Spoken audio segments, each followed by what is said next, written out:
안녕하세요, 여러분. 오늘은 중국의 부동산 시장 상황에 대해 이야기해 보려고 합니다.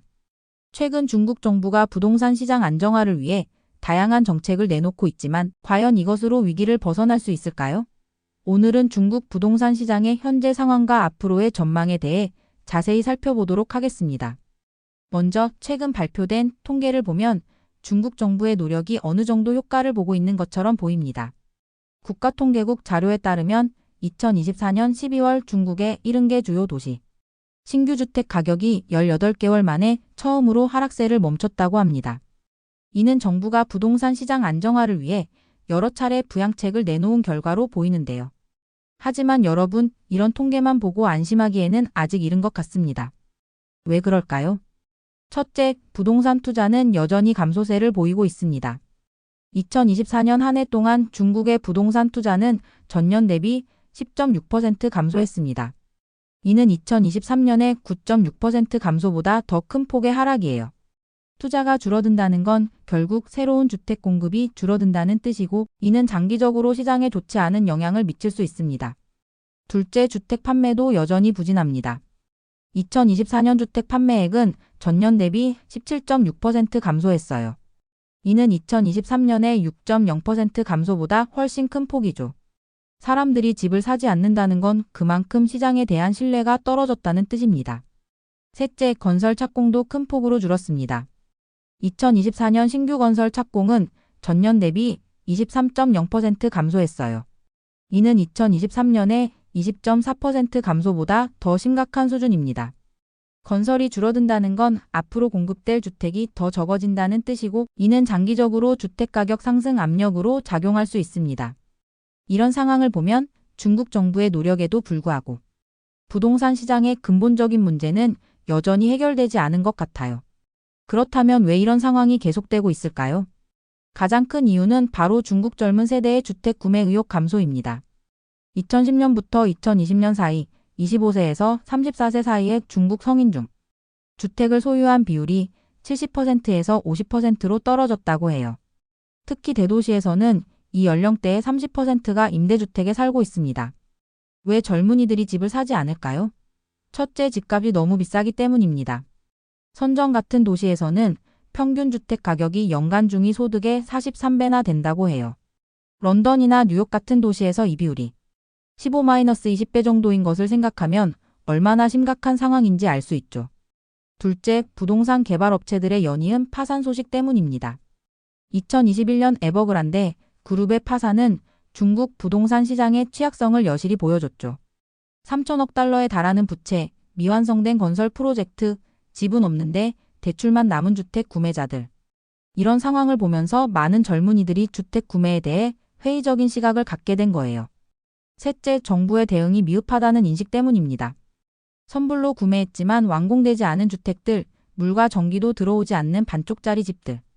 이런 상황에 대해 정부가 제대로 된 보상을 해주지 않고 있다는 인식이 퍼져 있어요. 20년, 30년 동안 대출금을 갚아야 하는 상황에서 누가 선뜻 집을 사겠습니까? 이런 상황 속에서 중국 정부는 계속해서 부동산 시장 안정화를 위한 정책을 내놓고 있습니다. 2024년 하반기부터 모기지 금리 인하, 주택 구매 제한 완화, 지방 정부의 미분양 주택 매입, 허용 계약금 비율 인하 등 다양한 정책을 시행했죠. 하지만 이런 정책들이 과연 효과가 있을까요? 전문가들의 의견은 대체로 부정적입니다. 첫째, 이미 너무 많은 빚을 진 상태에서 추가적인 대출을 장려하는 것은 위험하다는 지적이 있습니다. 부동산 관련 대출의 비중이 2019년 29%에서 2024년 3분기 20.9%로 줄어들긴 했지만 여전히 높은 수준이에요. 이런 상황에서 추가 대출을 늘리면 금융 시스템의 안정성을 해칠 수 있습니다. 둘째, 수요와 공급의 불균형 문제를 해결하지 못하고 있다는 지적도 있습니다. 2021년부터 2024년까지 3년 동안 신규 주택 판매량이 44%나 감소했어요. 반면 2014년부터 2023년까지 10년 동안 거래된 토지는 213억 평방미터인데 실제 판매된 상업용 주택은 147억 평방미터에 불과합니다. 66억 평방미터의 재고가 쌓여있는 셈이죠. 이런 상황에서 추가적인 건설은 오히려 문제를 악화시킬 수 있습니다. 셋째, 젊은 세대의 인식 변화를 고려하지 않은 정책이라는 비판도 있습니다. 앞서 말씀드렸듯이 많은 젊은이들이 이제 주택을 필수품이 아닌 부담으로 여기고 있어요. 이런 상황에서 단순히 대출을 늘리고 구매 제한을 완화하는 것만으로는 수요를 늘리기 어려울 것입니다. 그렇다면 앞으로 중국의 부동산 시장은 어떻게 될까요? 전문가들은 대체로 부정적인 전망을 내놓고 있습니다. JP모건의 분석가들은 2025년 아시아 지역에서 가장 큰 채무 불이행 원인이 중국의 부동산 개발업체들이 될 것이라고 예측했습니다. 이미 한번 채무 불이행을 겪은 기업들이 다시 한번 불이행을 겪을 가능성이 높다는 거죠. 블룸버그 인텔리전스는 2025년에도 중국의 부동산 개발업체들의 주택 판매가 더 감소할 것으로 전망했습니다. 이는 결국 더 많은 개발업체들이 재정적 어려움을 겪게 될 것임을 의미합니다. 맥커리 그룹의 레리 후 중국 경제학 책임자는 2021년 말 에버그란데의 붕괴는 중국 주택시장의 대규모 붕괴의 시작을 알리는 신호였다고 말했습니다. 그는 앞으로도 부동산 시장의 구조조정이 계속될 것이며 채권 보유자들과 은행들은 개발업체들로부터 채무를 회수하기 어려운 상황에 처할 것이라고 전망했습니다. 이런 상황은 중국 경제 전반에 큰 영향을 미칠 것으로 보입니다. 부동산 섹터가 중국 GDP의 약 20%를 차지한다는 점을 고려하면 부동산 시장의 침체는 곧 중국 경제 전체의 침체로 이어질 수 있기 때문입니다. 실제로 중국의 경제 성장률은 계속해서 둔화되고 있습니다. 2024년 4분기 GDP 성장률은 5.4%로 시장 예상치인 5.3%를 소폭 상회했지만 여전히 중국 정부의 목표치인 5.5%에는 미치지 못했습니다. 더 큰 문제는 이런 성장률조차도 정부의 대규모 부양책에 의존한 결과라는 점입니다. 2024년 9월 이후 중국 정부는 부동산 시장 침체를 막기 위해 모기지 금리를 인하하고 지방정부의 재정 압박을 완화하기 위해 10조 위안 약 1.4조 달러 규모의 5년 재정 계획을 발표했습니다. 하지만 이런 노력에도 불구하고 경제 성장률은 여전히 목표에 미치지 못하고 있는 거죠.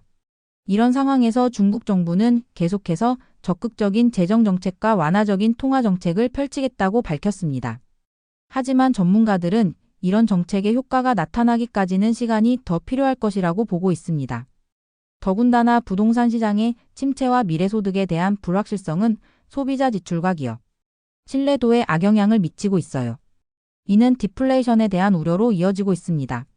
최근 발표된 공식 데이터에 따르면 중국의 소비자 물가 상승률은 거의 0에 가까운 수준이며 도매 물가는 12월 기준으로 27개월 연속 하락했습니다. 이런 상황에서 중국 정부가 과연 부동산 시장의 위기를 극복할 수 있을까요? 솔직히 말씀드리면 전망이 그리 밝지 않습니다. 첫째, 중국 정부의 정책이 근본적인 문제를 해결하지 못하고 있기 때문입니다. 지금까지의 정책은 주로 단기적인 수요 진작에 초점을 맞추고 있어요. 하지만 앞서 말씀드렸듯이 젊은 세대의 인식 변화, 과도한 공급, 개발업체들의 재정 문제 등 근본적인 문제들은 여전히 해결되지 않고 있습니다. 둘째, 중국 경제 전반의 구조적 문제 때문입니다. 중국은 지금까지 투자와 수출 중심의 경제 성장 모델을 유지해 왔어요. 하지만 이제는 이런 모델의 한계가 드러나고 있습니다. 내수 소비를 늘리고 산업 구조를 고도화하는 등의 변화가 필요한데 이는 단기간에 이루기 어려운 과제입니다. 셋째, 국제 정세의 불확실성 때문입니다. 미중 갈등, 글로벌 경기 침체 우려 등 외부 요인들이 중국 경제에 부정적인 영향을 미치고 있어요. 이런 상황에서 부동산 시장만 회복되기는 어려울 겁니다. 그렇다면 2025년 중국의 부동산 시장은 어떻게 될까요? 전문가들의 전망을 살펴보면 대체로 부정적입니다. 피치 레이팅스는 2025년 중국의 주택 가격이 46% 더 하락할 것으로 전망했어요. 반면 미국의 주택 가격은 24% 상승할 것으로 예측했죠. 이는 중국 부동산 시장의 어려움이 당분간 계속될 것임을 시사합니다. 블룸버그 인텔리전스도 2025년 중국 부동산 개발업체들의 주택 판매가 더 감소할 것으로 내다봤어요. 이는 더 많은 개발업체들이 재정적 어려움을 겪게 될 것임을 의미합니다. 골드만삭스의 분석가들은 좀 더 신중한 입장을 보이고 있어요. 그들은 중국 주택시장이 여전히 불안정한 상태이며 정부의 지원 정책 이행 여부에 많은 것이 달려있다고 말했습니다. 그들은 정부의 개입이 없다면 부동산 가치가 추가로 2025% 더 하락할 수 있지만 정부의 조치로 2025년 말쯤에는 가격이 안정화될 수 있다고 전망했습니다. 이런 상황에서 중국 정부는 계속해서 부동산 시장 안정화를 위한 노력을 기울이고 있어요. 주택도시농촌건설부는 2025년에도 부동산 시장 안정화와 하락세 반전을 위해 노력하겠다고 밝혔습니다. 구체적으로는 첫 주택 구매자나 주거, 환경 개선을 원하는 사람들의 수요를 지원하기 위한 정책들을 전면 시행할 계획이라고 해요. 또한 새로운 상업용 주택의 확장을 엄격히 통제하면서 주택의 질을 개선하는 데 초점을 맞출 예정이라고 합니다. 하지만 이런 정부의 노력에도 불구하고 중국의 부동산 시장이 빠르게 회복되기는 어려울 것 같아요. 왜 그럴까요? 첫째, 젊은 세대의 인식 변화 때문입니다. 2010년부터 2020년 사이에 25세에서 34세 사이의 중국 성인 중 주택을 소유한 비율이 70%에서 50%로 떨어졌다고 해요.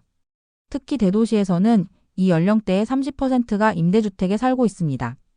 이는 젊은 세대가 더 이상 주택 소유를 필수로 여기지 않는다는 것을 보여줍니다. 높은 주택 가격, 불안정한 고용 상황, 라이프 스타일의 변화 등이 이런 인식 변화의 원인이 되고 있어요. 둘째, 부동산 개발 업체들의 재정 문제가 여전히 해결되지 않고 있습니다. 에버그란데, 컨트리가든 등 대형 개발 업체들의 채무 불이행 사태는 여전히 진행 중이에요. 이는 소비자들의 신뢰를 떨어뜨리고 새로운 주택 공급을 어렵게 만들고 있습니다. 셋째, 경제 성장 둔화와 고용 불안정이 지속되고 있습니다. 중국의 경제 성장률은 계속해서 둔화되고 있고 특히 청년 실업률이 높은 수준을 유지하고 있어요. 이런 상황에서 사람들이 큰 금액을 들여 집을 사기는 어려울 겁니다. 그렇다면 이런 상황이 우리나라에는 어떤 영향을 미칠까요? 첫째, 중국의 경제 성장 둔화는 우리 수출에 부정적인 영향을 미칠 수 있습니다. 중국은 우리나라의 최대 수출국이에요. 중국 경제가 어려워지면 우리 기업들의 수출도 줄어들 수 있겠죠. 둘째, 중국 부동산 시장의 침체는 관련 산업에도 영향을 미칠 수 있습니다. 예를 들어 건설 자재나 인테리어 관련 제품을 중국에 수출하는 우리 기업들은 어려움을 겪을 수 있어요. 셋째, 중국의 부동산 시장 침체가 글로벌 경제에 미치는 영향을 통해 간접적으로 우리 경제에도 영향을 줄 수 있습니다. 중국은 세계 2위 경제 대국이에요. 중국 경제가 흔들리면 전 세계 경제가 영향을 받을 수밖에 없고 이는 결국 우리나라에도 영향을 미치게 되는 거죠. 하지만 이런 상황이 우리에게 기회가 될 수도 있어요. 예를 들어 중국 부동산 시장의 침체로 인해 중국 투자자들이 해외 부동산에 관심을 가질 수 있습니다. 이 경우 우리나라 부동산 시장이 새로운 투자처로 주목받을 수 있겠죠. 또한 중국의 부동산 시장 침체로 인해 원자재 가격이 하락할 수 있어요. 이는 우리나라 기업들의 생산 비용을 낮추는 데 도움이 될 수 있습니다. 결론적으로 중국의 부동산 시장 위기는 당분간 계속될 것으로 보입니다. 하지만 이는 단순히 부동산 문제를 넘어 중국 경제 전반의 구조적 문제를 보여주는 것이라고 할 수 있어요. 우리는 이런 상황을 주의 깊게 지켜보면서 우리 경제에 미칠 영향에 대비해야 할 것 같습니다. 동시에 이런 위기 상황이 우리에게 어떤 기회를 줄 수 있을지도 고민해봐야 할 것 같아요. 여러분은 어떻게 생각하시나요? 중국의 부동산 시장 위기가 우리에게 어떤 영향을 미칠 것 같나요? 그리고 우리는 이런 상황에 어떻게 대비해야 할까요? 여러분의 생각을 댓글로 남겨주세요. 오늘 영상은 여기까지입니다. 시청해주셔서 감사합니다. 다음 영상에서 또 만나요.